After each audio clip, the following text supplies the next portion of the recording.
થોભો થોભો મહિનાના અંતે પણ તમને ખબર નથી પડતી કે પૈસા ગયા ક્યાં, તો આ વિડીયો ખાસ તમારા માટે છે. દર મહિને 1 લાખ કમાવતા હોવા છતાં જો બચત 0 હોય તો સમજજો કે સમસ્યા કમાણીમાં નહીં, આયોજનમાં છે.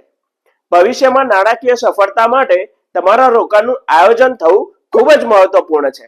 અને એ માટે શ્રેષ્ઠ માર્ગ છે 50, 30 અને 20 નો નિયમ.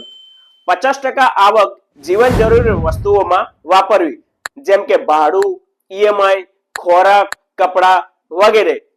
30% આવક તમારા શોખ, ફરવા, રેસ્ટોરન્ટ વગેરે માટે રાખો. 20% આવક બચત માટે રાખો જ. આ તમારા ભવિષ્ય માટે અનિવાર્ય છે. જો તમે દરેક ખર્ચને નોંધતા શીખો તો બિનજરૂરી ખર્ચ પર નિયંત્રણ આવી શકે છે.